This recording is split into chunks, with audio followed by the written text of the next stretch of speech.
Hi friends, നമുക്കിന്ന് പഴം വെച്ചൊരു അട ഉണ്ടാക്കിയാലോ. ഞാൻ പഴം എടുത്ത് വെച്ചിട്ടുണ്ട്, തേങ്ങയുണ്ട്, പഞ്ചസാരയുണ്ട്, ഇടിയപ്പപ്പൊടിയുണ്ട്.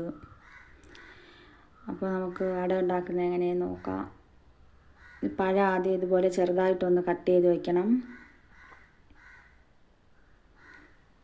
നമ്മളിവിടെ എല്ലാം അരിഞ്ഞെടുത്തിട്ടുണ്ട്. ഇനി 1 കപ്പ് തേങ്ങ ഉണ്ട്, അത് ഇതിലേക്ക് ഇട്ട് കൊടുക്കാം.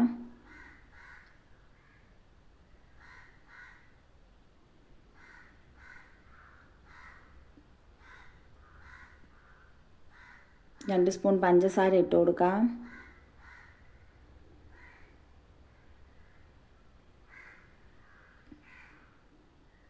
ഇത് നമ്മുടെ കൈ വെച്ച് നന്നായിട്ടൊന്ന് മിക്സ് ചെയ്യാം.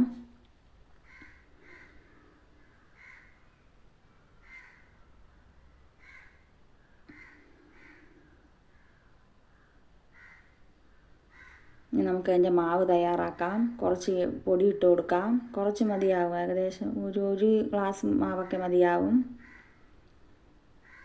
വെള്ളം ഒഴിച്ച് നമുക്ക് നന്നായിട്ടൊന്ന് മിക്സ് ചെയ്തെടുക്കാം.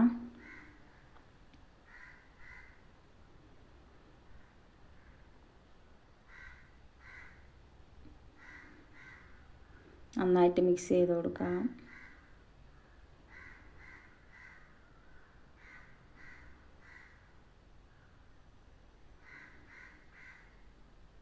കുറേശ്ശെ വെള്ളം ഒഴിച്ച് കലക്കാം. ഇനി ഇതുപോലെ ഒരു അപ്പത്തിൻ്റെ പരുവാകുന്നവരെ നമുക്ക് കുറേശ്ശെ വെള്ളം ഒഴിച്ച് നന്നായിട്ട് ഇളക്കി കൊടുക്കാം. ഞാൻ ഈ ഒരു ഇലയാണ് എടുത്തിട്ടുള്ളത്. നമ്മുടെ ഇവിടെ വട്ടയില എന്നൊക്കെ പറയും. ഇതില്ലാത്തവർക്ക് വാഴയില എടുക്കാം. ഒരു തവി മാവ് ഒഴിച്ചിട്ട് ഈ പഴത്തിൻ്റെ മിക്സ് കുറച്ചിട്ട് കൊടുക്കാം. ഇതുപോലെ ഒന്ന് മടക്കിയെടുക്കാം. ഇഡലി പാത്രത്തിൽ ആവി കയറ്റിയിട്ട് നമുക്ക് അതിലേക്ക് വെച്ച് കൊടുക്കാം. എല്ലാം ഇതുപോലെ മടക്കിയെടുക്കാം. അപ്പോൾ ഞാനിതെല്ലാം ഇവിടെ എടുത്ത് വച്ചിട്ടുണ്ട്.